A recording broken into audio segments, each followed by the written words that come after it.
hahirwa umuntu wihanganira mugerageza. Mwene data, nuhura n'ibikugerageza muri uyu mwaka uzihangane. Nuhura n'ibishakwe muri uyu mwaka uzihangane. Nuhura n'amahwa uzihangane. Nunyagirwa n'imvura uzihangane. Nuhanwa n'inshuti uzihangane. Nuhanwa n'abavandimwe uzihangane. Nusonza uzihangane. Nubura akazi uzihangane. Urushako nirukunanira uzihangane. Urubyaro nirukunanira uzihangane. Nyuma yo kwihangana harimo gusubizwa n'Imana. Nyuma yo kwihangana harimo gutabarwa n'Imana.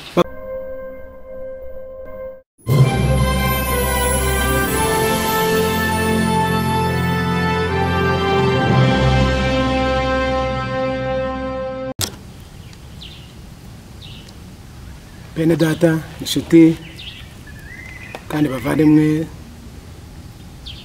dusanzwe duhurira ku Iyogezabutumwa TV, ndabasuhuje, ndabanezerewe, Imana ibaho umugisha. Izi ni intashyo zanjye za mbere z'umwaka wa 2021 kuko twaduheretse guhurira ku Iyogezabutumwa mu 2020.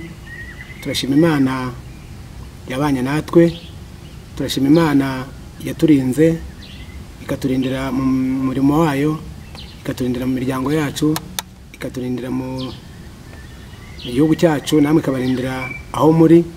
Izina ry'Imana nirihabwe icyubahiro.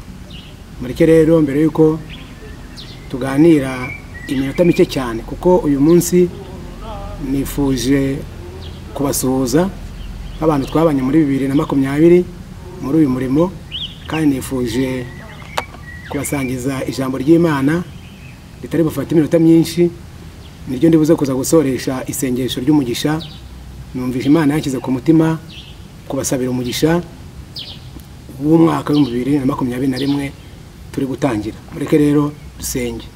Uwiteka Mana ishobora byose, Mana y'urukundo, Mana y'impuhwe kandi Mana y'imbabazi, se umwami wacu Yesu Kristo, kandi Mana yaduhaye agakiza ikaduha uyu murimo. Turagushimira mu izina rya Yesu kongeye kuduhuza n'aba bene data n'uyu mwene data muri umwaka wa 2021. 2020 wabanye natwe, tugiriye neza, waduhaye umugisha, waradukoresheje, waraturinze, twanyuze mu bikomeye utubera Imana, twanyuze mu byoroshye utubera Imana, twarazamutse ubana natwe, twaramanutse ubana natwe. Mana, ntabwo ujya udusiga, ntabwo ujya uduhana, ntujya udutera umugongo. Uri Imana yacu kandi uri Imana yacu bwite. Nuko rero turakwinjiza kugira ngo n'ubundi ubwo tugaretse ku Iyogezabutumwa, kugira ngo dusuhuze bene data twabanye muri 2020, kandi twongeye tubasabira umugisha wa 2021. Reka umwuka wera akomeze abane nanjye, abane nabo turi kumwe, kandi ukuboko kwawe ukomeze kubana natwe. Tubisenze mu izina rya Yesu Kristo umwami wacu, amen. Bahaye rero ikaze, kandi umutima wanjye wongeye kubanezererwa kuko muri abavandimwe twabanye. Reka dushime Imana rero kubw'umwaka wa 2020 urangiye mu minsi 10 ishize. Reka dushime Imana yabanye natwe. Uriya mwaka twawutangiye ari umwaka twishimiye nk'indi myaka yose. Uriya mwaka twawutangiye ari umwaka twari twitezemo ibyiza byinshi n'imigisha myinshi y'Imana kuko twishimira n'indi myaka yindi. Ariko mu mezi 3 ya mbere y'uriya mwaka wa 2020 isi yose twahuye n'ikibazo gikomeye cy'uburwayi bwa COVID-19. Isi yose iranyeganyega, abantu bose baranyeganyega, bari bakomeye n'aboroheje bose baranyeganyega. Ni umwaka wadutunguye, ni umwaka wahagaritse ubuzima hafi ya bwose mu isi yose. Ni umwaka warutangaje cyane. Ni umwaka wafungiye abakomeye mu mazu, ni umwaka wafungiye aboroheje mu mazu, ni umwaka wahagaritse indege, ni umwaka wahagaritse imodoka, ni umwaka wahagaritse ibyombo, ni umwaka wahagaritse amamoto n'amagare n'ibindi. Ni umwaka wahagaritse ubucuruzi, ni umwaka wahagaritse n'ubuvuzi hari aho bwahagaze. Ni umwaka wageze naho ufunga n'insengero, abapasitori n'abapadiri n'abandi bavuga butumwa mu myizerere itandukanye, twese twicara mu nzu dusigara twambaza Imana. Ni umwaka kandi Imana yatweretse ko ifite imbaraga n'ubushobozi, kuko yatweretse ko ishobora kugaburira abantu batagiye mu murima, batagiye gucuruza, abenshi n'imishahara yabo yarahagaze, ariko mu by'ukuri Imana yatubereye Imana kandi turayibona, tubona umwaka urangiye.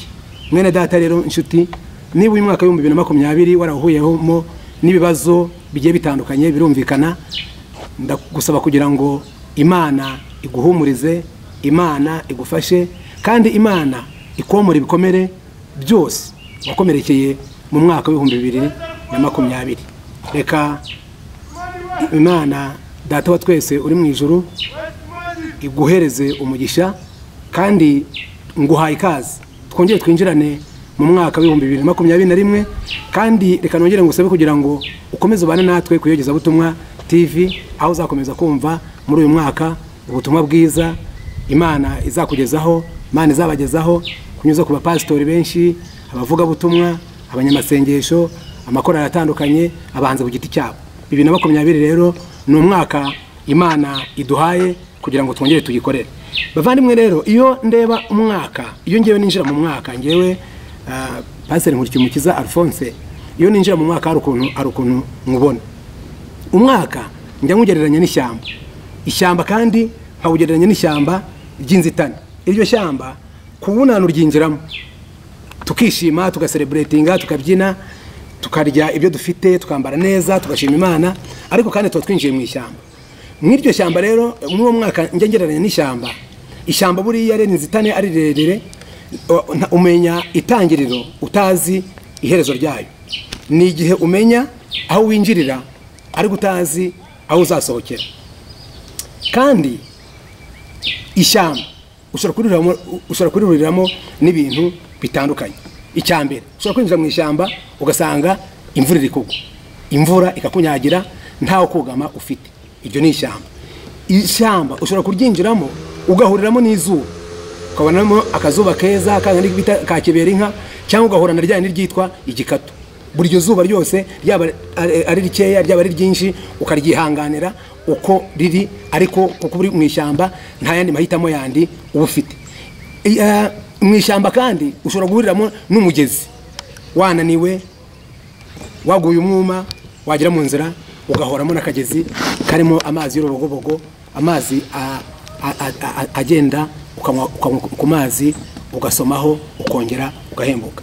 Mwene data, muri 2021 ndakwifuriza kuzahura n'akagezi, akagezi k'umugisha, akagezi k'amasezerano, akagezi kururutsa imibabaro n'agahinda waba waranyuzemo mu minsi yashize. Ndakwifuriza kuzahura n'akagezi, ndakwifuriza kuzahura n'umunezero w'Imana, ndakwifuriza kuzahura n'Imana muri uyu mwaka wa 2021, kandi kagoza amarira warize yose, kandi Imana ikakugirira neza.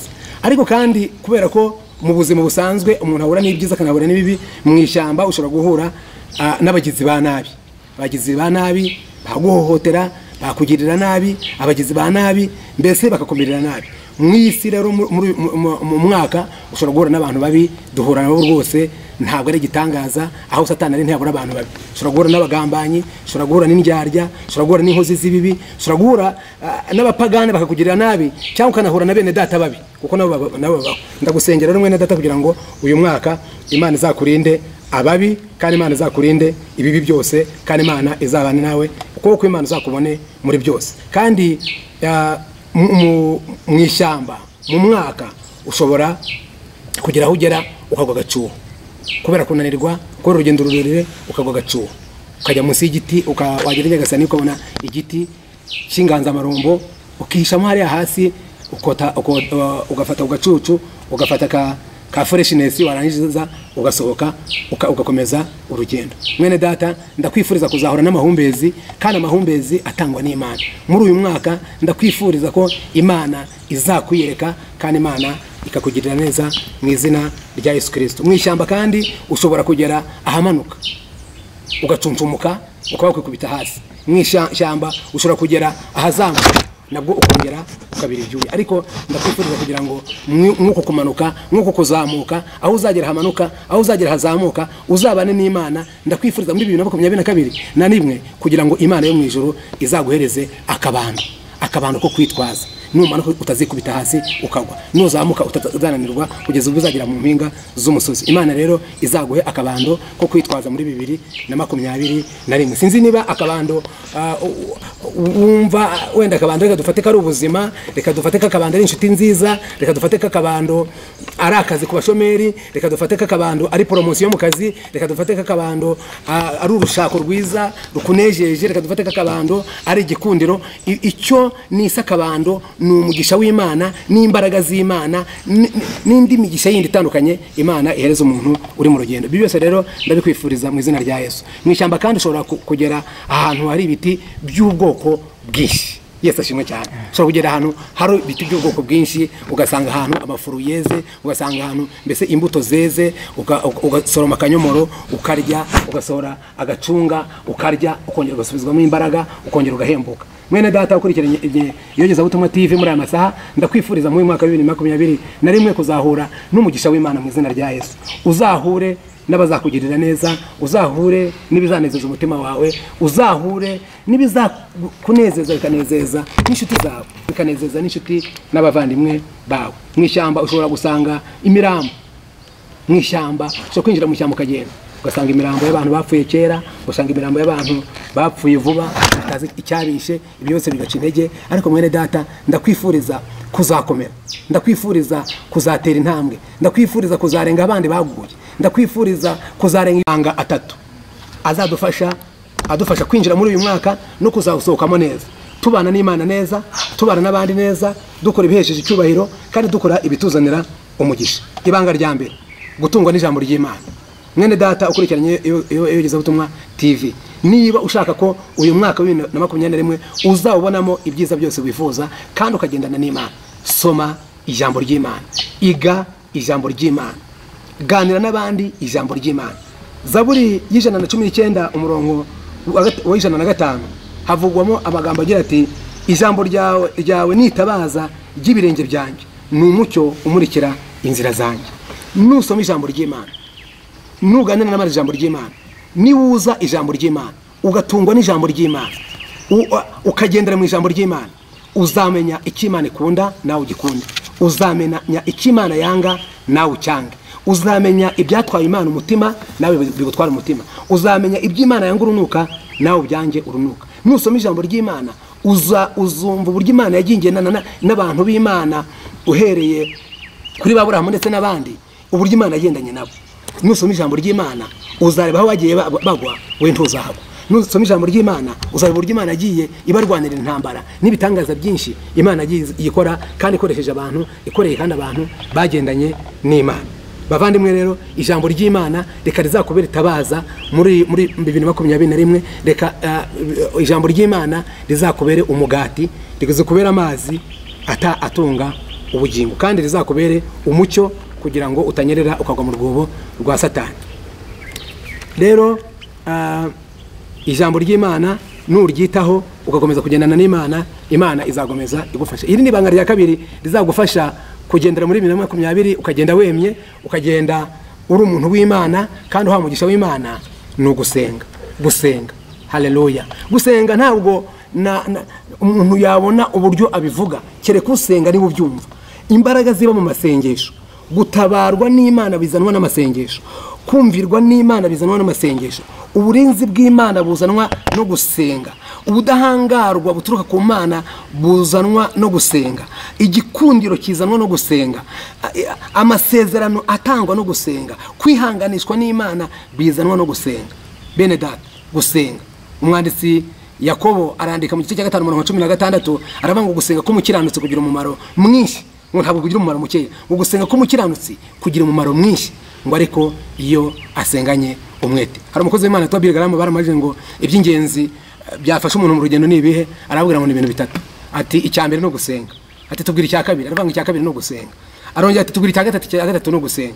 Bavandimwe, umukristo wasenza aba umukristo w'umunyembaraga, umukristo wasenze aba afitanye ubusabane n'Imana, umukristo wasenze agendana ibanga n'Imana. Mureke dufata akanya muri iyi minsi tukitangira umwaka wa 2021 twinjire mu bihe byo gusenga kugira ngo dusobanukirwe n'iri shyamba, dusobanukirwe n'uyu mwaka tugiye kugendana n'Imana, tumenye bizaba kuko Bibiliya ngo nimwegera Imana nayo izabegera. nitusanga Imana rero izatumenera amabanga.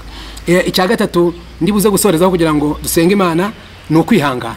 Ibanga rya gatatu Imana yampaye mbabwira mwene data basangiza kugira ngo uyu mwaka uzatume tubana n'Imana neza kandi dusoroma imigisha y'Imana neza twonka kwibere ry'Imana.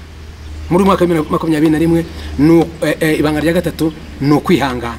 Yesu ashimwe cyane. Uyu Yakobo kandi mu gice cya mbere umurongo wa 12 niwe wanditse ngo hahirwa umuntu wihanganira ibimugerageza kuko namara kwemerwa azahabwa ikamba ry'ubugingo iry'Imana yateguriye abayishaka n'abayikunda. Kwihangana bene data, kwihangana. Hahirwa umuntu wihanganira ibigeragezo. Iyi nzira y'agakiza, iyi nzira y'amasezerano, iyi nzira yo mu murimo w'Imana, iyi nzira tuyihuriramo n'ibigeragezo, tuyihuriramo n'imisozi, tuyihuriramo n'amataba, tuyihuriramo n'ibidukomeretsa imitima, tuyihuriramo n'ibiduhagarara ku rutugu, tuyihuriramo n'imiraba.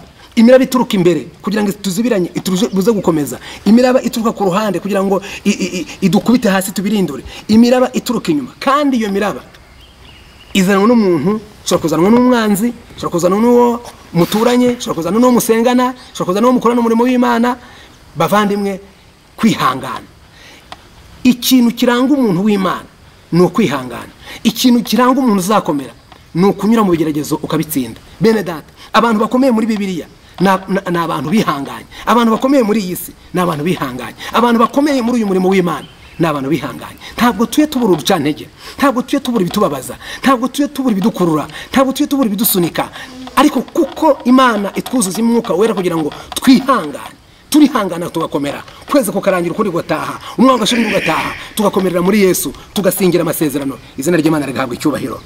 Hahirwa umuntu wihanganira mugerageza. Mwene data, nuhura n'ibikugerageza muri uyu mwaka uzihangane.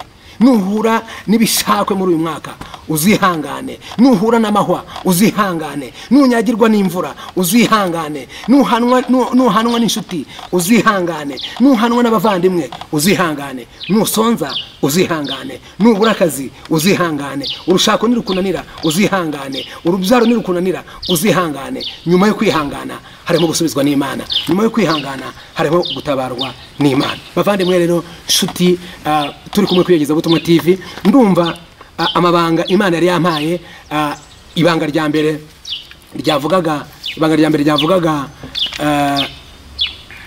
gutungwa n'ijambo ry'Imana, irya kabiri ryavugaga gusenga, n'indi ryavugaga kwihangana.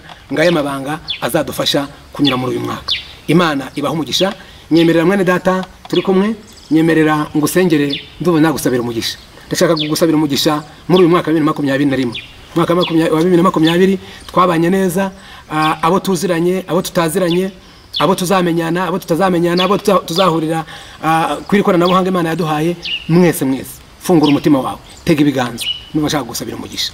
Mana, mu izina rya Yesu, Imana y'imbabazi, Imana idukunda, se umwami wacu Yesu Kristo, uratuganirije muri aya masaha unyuze mu ijambo ryawe utubwira ko uyu mwaka umuntu yawugereranya n'ishyamba, ariko kandi ishyamba umuntu ashobora guhuriramo n'ibyiza cyangwa akayihuriramo n'ibibi. Kandi utweretse amabanga atatu umuntu akwiye kwibikaho, akwiye gukurikiza kugira ngo azagendere muri iyi nzira neza. Icya mbere no gusangira ijambo ry'Imana, icya kabiri no gusenga ndetse no kwihangana. Mwami Imana rero, aba bene data, uyu mwene data uri kureba ubutumwa, uri kumva ubutumwa, nyemerera ndambura ibiganza byanjye, musabire umugisha. Musabire umugisha wa gishumba, musabire umugisha wa kibyeyi, musabire umugisha kugira ngo Mwami Imana ugendane nawe, umurindi, umukomeze muri uyu mwaka. Aho yaguye ntazongere kuhagwa, ibyamurusha imbaraga ntibizongere kumurusha imbaraga, ibyamwicaye hejuru ntibizongere kumwicara hejuru, ibyamutandukanyije nawe ntibizongere kumutandukanya nawe. Mu izina rya Yesu, imbaraga z'Imana ishobora byose zizabane n'uyu mwene data. Umurindi indwara z'ibyorezo, umurindi ibyago, umurindi amakuba. Mana, umurindi ibitero bya Satani. Ukuboko kwawe kwiza kubane n'uyu mwene data. Ibyo akora byose umuhe umugisha, ibyo akora byose umuhire. Mwami Imana yacu, mwereke inzira muri 2021. Muyobore Mwami Imana yacu.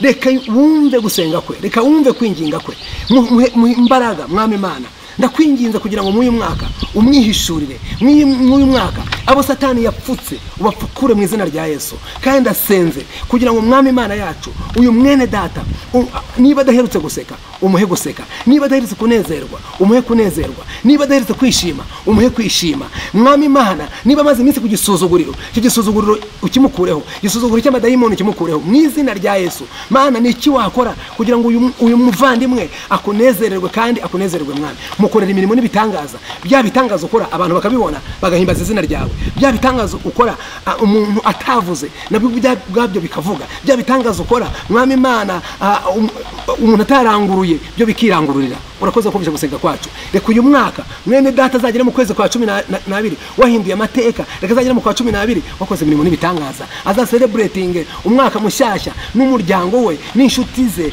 warasoza amasezerano. Kandi uyu mwaka Mwami uzatubera umwaka wo gusohorerwa amasezerano. Imana ishimwe, Imana ihimbazwe. Se umwami wacu Yesu Kristo ikumviye kikumvise kandi ko wizere ko muri uyu mwaka 2021 ari umwaka Imana izakurwanaho, izakurwanirira, izakurinda n'umuryango wawe, izakurinda mu byo ukora byose, izakurinda mu byifuzo byawe. Uhumure, shaka Imana, bana n'Imana, Imana izakugirira neza. Nibyo ngusengeye mu izina rya Data twese n'Imana n'Umwuka wera. Amen, amen, amen.